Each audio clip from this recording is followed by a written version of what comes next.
आणि आजच आलं पाहिजे म्हटलं आणि म्हणून खरं म्हणजे आज दुपारनंतर कुठे जायचं नव्हतं,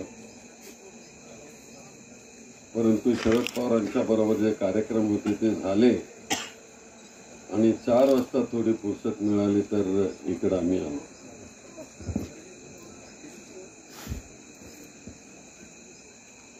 आज सगळ्या मी येताना पाहत होतो,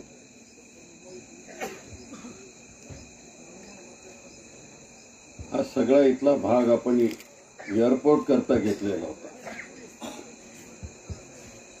कारण तिकडे आमच्या मजरेवाडीकडे ते लहान विमानतळ आहे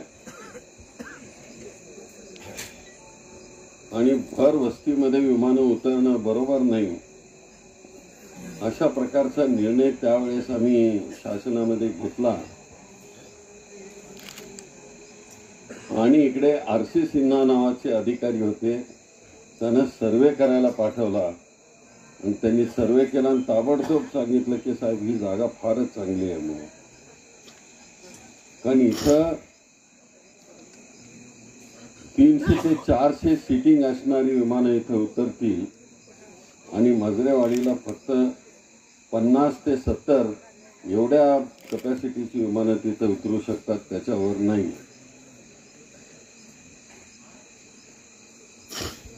300चं विमान इथं जर उतरलं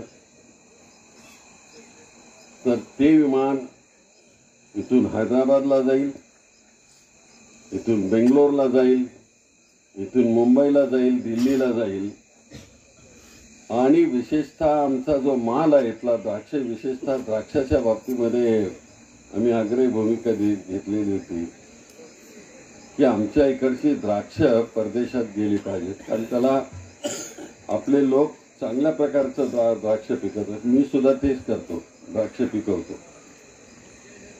पण चांगल्या मालाला भाव चांगला मिळतो, पण ते जर टिकले 2 दिवस तरच तो भाव मिळतो.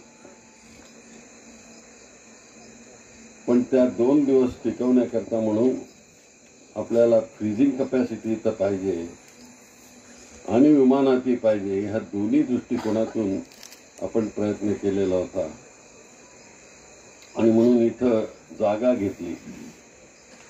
मला आठवतं की आपल्या लमान तांड्यावर वारले आपले उमाकांत मुळेगावला, ते जरा बाजूची जी जागा होती ते द्यायला तयार नव्हते. त्यांना ते मॅप वगैरे मी सगळं त्यांना दाखवलं, समजून सांगितलं असं असं आहे. त्यांनी ताबडतोब त्या बिचाऱ्याने जागा देण्याचं कबूल केलं आणि स्वतः पुढची जमीन देखील त्यांनी घेऊन दिली.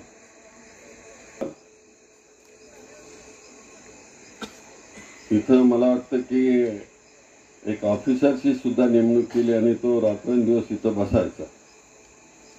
पण मध्यंतरी एक कमिटी आली कुठली तरी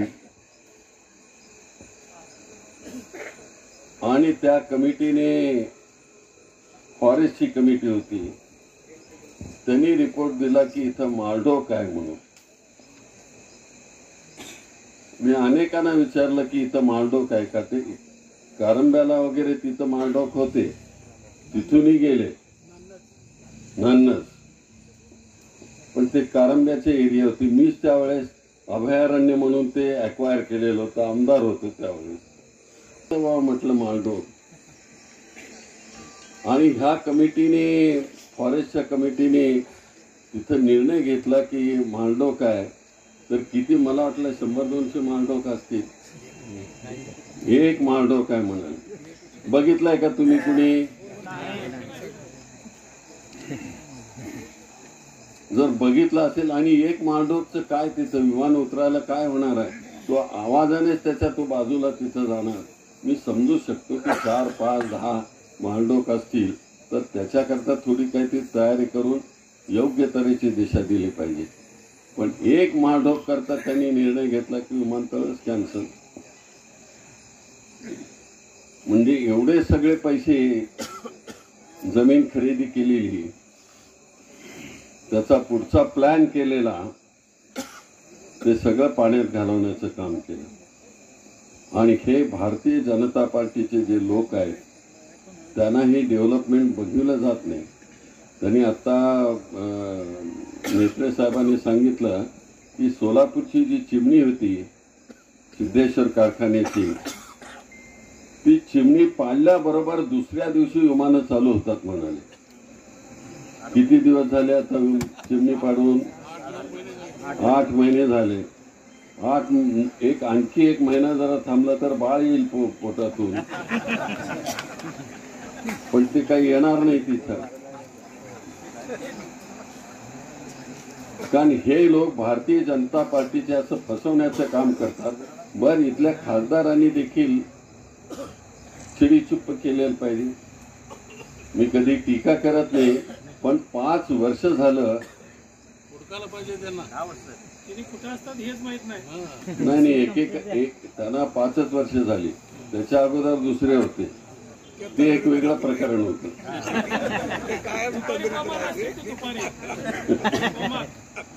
खासदार म्हणून देशाचं राजकारण करतात, जगाचं राजकारण करतात. कोणाकरता करायचं आहे? लोक निवडून देतात, पण आपणही भावनेच्या भराने त्यांना मत देतो. आमचे मोदी साहेब काल बोलून गेले, रडतात, आणखी काय काय करतील माहिती नाही. पण ते म्हणाले होते 10 वर्षापूर्वी सोलापूरला, अरे बोले शिंदे साहब मिलिट्री फोर्स के मंत्री है ना, असंच विचारलं. पॅरामिलिटरी फोर्सचे सीआरपी एसआरपी वगैरे सगळ्याचे मी मंत्री होतो. 13 लाख सैन्य माझ्या हाताखाली होतं. यदि हमारी सत्ता आ जाएगी तो हम ये लोगों को यहाँ से सोलापुर से भेज देंगे. अरे भाई 9 साल हो गए, आज कहाँ 1 इंच का भी नहीं कुछ किया आपने. असल्या खोट्या आणि फसव्या अफवा करणारे मी त्यांना चांगलं ओळखतो. ते मुख्यमंत्री असल्यापासून ओळखतो. तेही मुख्यमंत्री होते, मी मुख्यमंत्री होतो. तेही मध्यंतरीच्या काळामध्ये जनरल सेक्रेटरी होते त्यांच्या पक्षाचे. मीही जनरल सेक्रेटरी होतो माझ्या पक्षाचे. आणि नेहमी हिमाचलमध्ये आम्ही भेटत असो. तेव्हा ते कुठलींची छाती तेव्हा असं काय नव्हतं त्यांचं. पण आता सत्ता आली की सत्तेची मस्ती करून चालत नाही. सत्ता ही खाली वाकूनच स्वीकारली पाहिजे, तेव्हाच लोक तुमच्या. कालचं सगळं राम आमचा देखील देव आहे. आणि काल बघितलं असेल तुम्ही सगळ्यांनी, जे तिथं गेले असतील ते वेगळे, पण याच्यावर टेलिव्हिजनवर किंवा कशावरही बघितलं असेल लोकांनी, तिथं लोक बसलेले होते ते कम्युनिस्ट पार्टीचे सभा ऐकायला. त्यांना तिथं सांगतात की रामाची गाथा तिथं नेऊन ठेवली. कोण ऐकणार तुमचं? राम भक्ती जिथं करायची आहे तिथं करा, पण तिथं एकही कुणी रिस्पॉन्स दिला नाही. हन्नूरचं भूमिपूजन केलं आणि सत्ता आम्ही गेली आमची. 10 वर्षात त्यांना बांधता आलं नाही. ते SSBचं सेंटर, कंपाऊंड वॉल नाही. टाकळी माझ्या शेती आहे तिथं सगळ्या बिल्डिंग बांधून आहे. BSFच्या बॉर्डर सिक्युरिटी फोर्स. मी ती एवढ्या करता केले की ते कर्नाटकाच्या जवळ आहे आणि कर्नाटकाला जेव्हा जेव्हा लागेल बॉर्डर सिक्युरिटी फोर्स तेव्हा पाठवता येईल तिथून म्हणून. पण बिल्डिंग पडून आहेत 5 वर्षात. एकही तिथं म्हणजे 1100 शिपायापैकी एकही शिपाई तिथं अजून आलेला नाही. बसवेश्वरांनी सांगितलं. पण आज त्याचं सगळं चित्र बदललं चाललंय.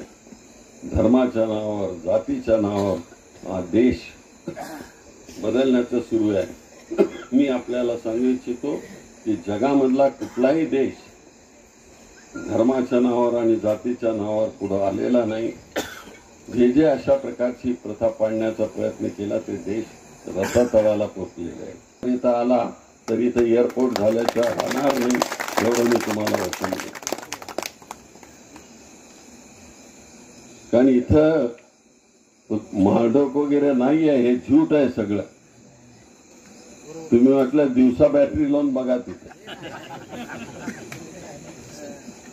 आणि तरुण मंडळी जरा फिरत चला आणि बघत चला आहे का कुठे. नाही दिसत. काय नान्नजला आहे तिकडं, तिथेही दिसत नाही. ते नाही आहे इथं, त्याचं हॅबिटेशन इथं नाही आहे. मी फॉरेस्टच्याही लोकांना विचारलं काय करावं साहेब, म्हणाले वरून आहे. आता खालून कुठून कुठून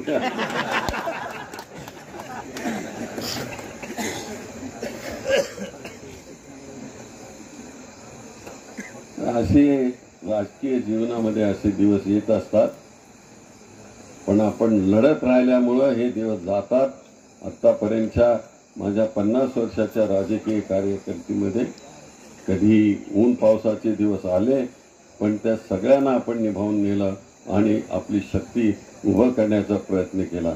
जे कोणी केलं नसेल ज्याचा उल्लेख या ठिकाणी केला की एका जिल्ह्याकरता एक युनिव्हर्सिटी, ही सगळी तरुण पोरं शिकण्याकरता म्हणून जे जातात, नाहीतर आम्हाला कोल्हापूरला जावं लागायचं, नाहीतर पुण्याला जावं लागायचं.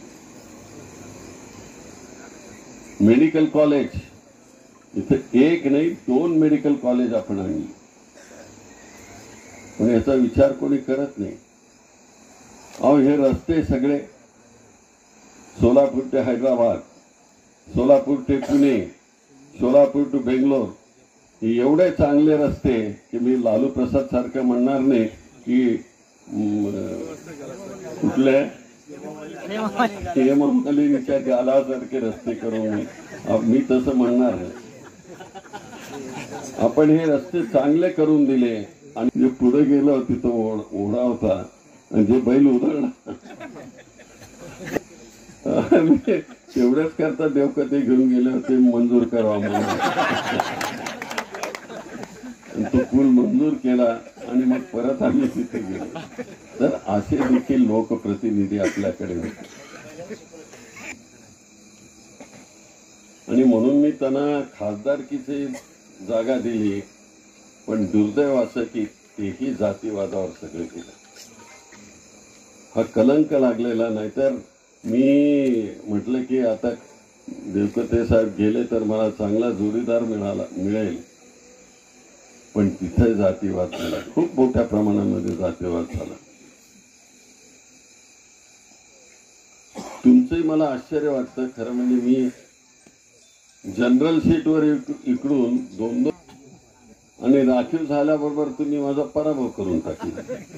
काय कमाल. मी विचार करत राहिलो अनेक वर्ष ते कसं काय झालं. लोक मला जनरल सीटवर निवडून देतात आणि राखीव झालं की म्हणजे मी दलित असल्यामुळं मी राखीवर उभा राहिलो, त्याचा काय परिणाम आहे का. नाही म्हणाले. कारण मला याचा आनंद आहे, राखीव असो किंवा बिन राखीव असो, लोककल्याणाकरता जेव्हा माणसं काम करतात तेव्हा त्यातून निवडून जाण्याचा प्रयत्न आम्ही करतो आणि लोकही निवडून देतात. तसा हा माझा मतदारसंघ होता, विशेषतः दक्षिण सोलापूर. मी मुख्यमंत्री असताना सुद्धा जनरल सीटवर त्यांनी निवडून दिले खासदार करता. एकदा नाही 6दा जनरल सीटवर निवडून दिले. पण मध्येच काय बिघडतं कळत नाही. ते मध्येच बिघडू देऊ नका एवढीच मी तुम्हाला कळकळीची विनंती करतो. आपलं भविष्य बघण्याकरता म्हणून तुम्ही अशा तऱ्हेचं काम करा की ज्याच्यातून जे आता आमचे कविता म्हणत होते गडकरी, त्यांनी जे अतिशय मनापासूनची नीती आणि काँग्रेसचा विचार, यातूनच आपल्याला राष्ट्र घडवायचं आहे आणि निधर्मी हे राष्ट्र करायचं आहे, सर्व धर्म समभावाचं. ते करण्याकरता म्हणून आपण सगळ्यांनी हातभार लावावा एवढीच